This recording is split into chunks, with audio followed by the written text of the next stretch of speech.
नमस्कार। The fourth pillar, इस programme में आपका स्वागत है। फोर्थ पिलर क्या कहता है? फोर्थ पिलर कहता है कि कॉन्स्टिट्यूशन, रूल ऑफ लॉ, संविधान, ये सारी चीजें किस तरह से हमारे यहाँ चल रही है और इसको किस तरह से बरकरार रहना है। हाउ टू प्रोटेक्ट डेमोक्रेसी, एक डिबेट है। इस डिबेट में आप सुन रहे होंगे कि डिबेट काफी चल रही है कि आजकल बहुत चारों तरफ से आवाज आ रही है कि डेमोक्रेसी सर्वाइव नहीं करेगा, संविधान खतरे में है, संविधान का खून हो रहा है। ये सब सुन रहे होंगे आप। क्या वाकई ऐसा हो रहा है? असल में आपको जानना पड़ेगा कि अभी चुनाव का मौसम है। 5 राज्य में चुनाव होने वाले हैं। असम, वेस्ट बंगाल, पुदुचेरी, तमिलनाडु, केरल। इस 5 राज्य में वेस्ट बंगाल सबसे ज्यादा इंपॉर्टेंट स्टेट है। इसके लिए, भाजपा के लिए, बीजेपी के लिए, यहाँ जो शासक दल है 15 साल से जो यहाँ शासन कर रहे हैं, तृणमूल के लिए। बीजेपी सोचती है कि भाई हम 77 तक पहुंच गए हैं, हमको सिंहासन दिखाई दे रही है, सामने सत्ता दिखाई दे रही है, तो हम सत्ता में जाएंगे। तृणमूल सोच रही है कि चाहे कितने भी घोटाले हो, लोग हमें चुनेंगे। इस बीच में आपको 2-4 खबरें मिली होंगी, आपने पढ़े होंगे, आपने उसके एनालिसिस भी देखे होंगे। मैं आपको 2-4 खबरों के एग्जाम्पल्स देता हूं।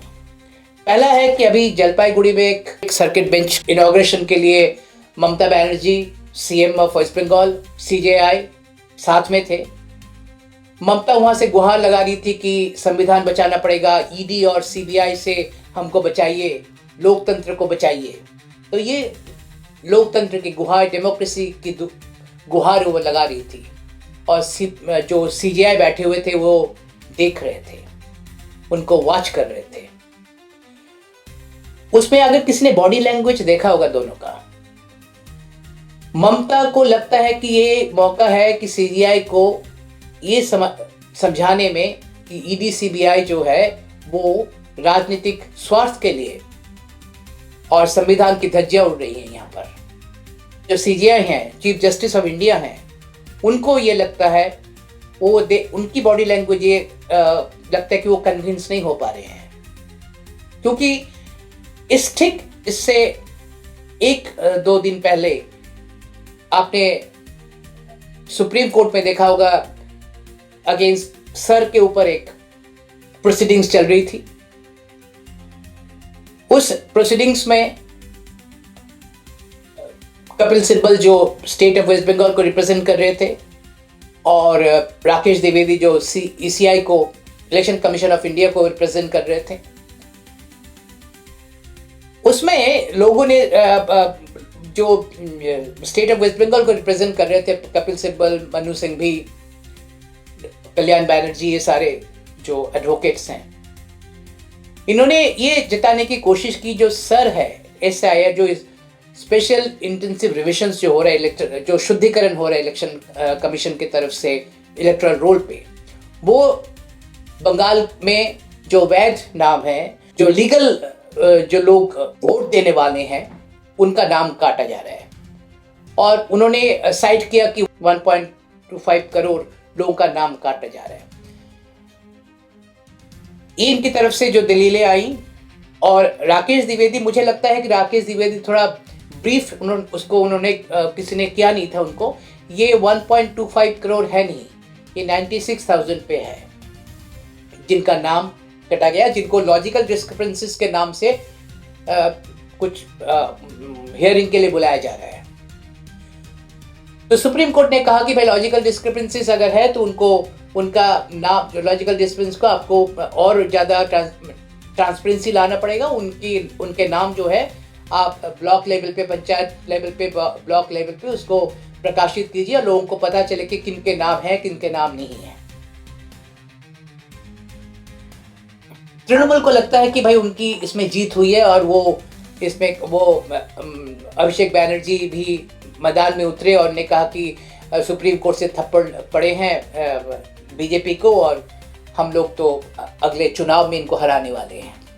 पर इसके पीछे की जो कहानी है वो कहानी है कि इसमें अब जो है ये सर का जो काम है वो काम साथ इलेक्शन से पहले खत्म होगा कि नहीं होगा, क्योंकि इलेक्शन कमीशन जो काम जो टाइम बाउंड काम, क्योंकि टाइम बाउंड का कोई अभी तक सुप्रीम कोर्ट ने कोई टाइम बाउंड दिया नहीं है, कोई टाइम मेंशन नहीं किया उन्होंने कब तक खत्म करना पड़ेगा। तो सुप्रीम कोर्ट जिस तरह से अगर निर्देश को पालन किया जाए तो इनको लगना, इलेक्शन कमीशन को ये लगेगा कि इलेक्शन कमीशन बोल सकती है कि भाई हमको टाइम लगेगा और करने में।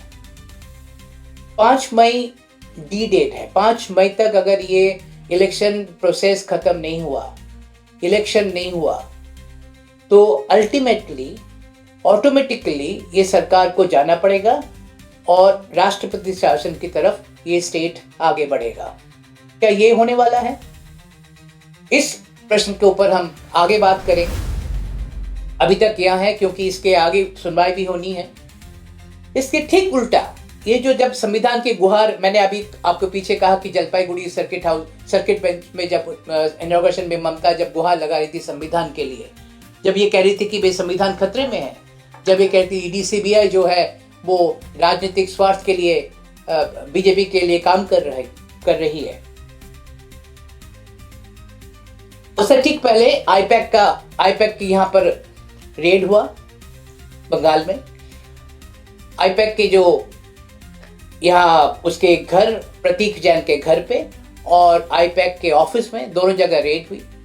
उस रेड में जो तथ्य सामने आ रहे थे उस तथ्य से पहले सीएम ममता बनर्जी पहुंची वहां पर, वो निर्विरोध चली गई, साथ में पुलिस कमिश्नर थे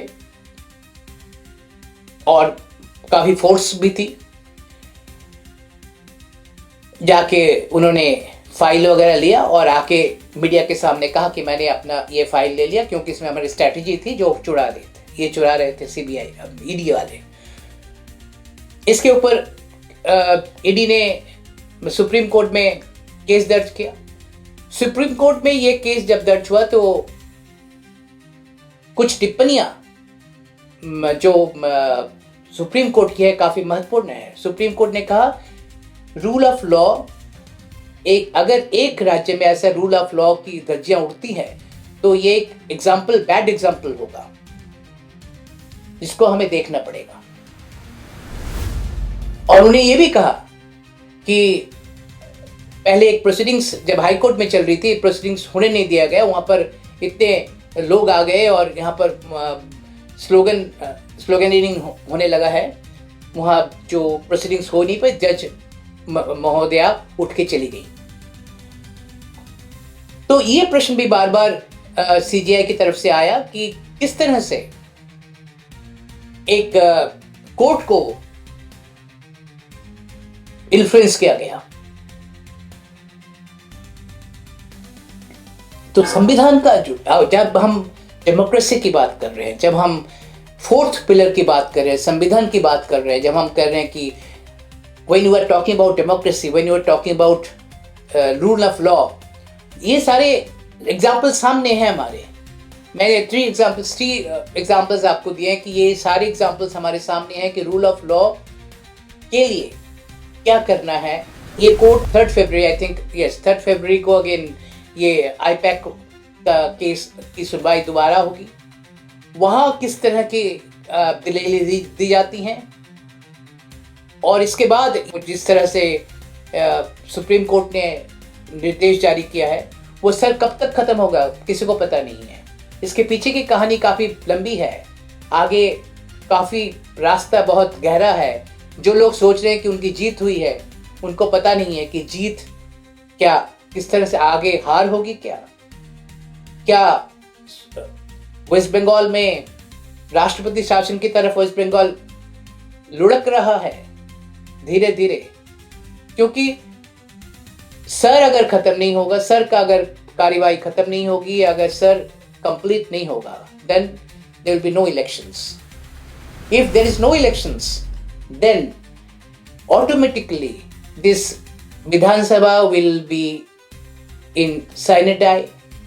Vidhan Sabha will no more Vidhan Sabha. That this government had to go. ये सारी चीजें होंगी. तो आज के इस 4th पिलर के एपिसोड में, आप इंट्रोडक्टरी एपिसोड में आपको इतना ही मैं बता रहा हूं कि आगे इसकी लड़ाई काफी है. आगे हम आते रहेंगे, आपको इस लड़ाई के बारे में और जानकारी देते रहेंगे. आज इतना ही. अगर आपको ये प्रोग्राम कैसा लग रहा है, उसमें आप और क्या चाहते हैं, हमारे इनबॉक्स में लिखिए और इस प्रोग्राम को लाइक एंड शेयर कीजिए, ताकि आपको हम डेमोक्रेसी के बारे में और ज़्यादा सचेत कर सकें, सतर्क कर सकें. और you should be proud of an Indian that you are living in a democratic country where democracy is what? Of the people, by the people and for the people. इसको हम आगे किस तरह से बरकरार रखना है, इसके ऊपर, और किस तरह से और राजनीतिक दलों की तरफ से क्या चीजें हो रही हैं इस संविधान को बचाने में, तोड़ने में, ये सारी बातें हम आपके साथ करने वाले हैं. Thank you for watching this episode. Thank you.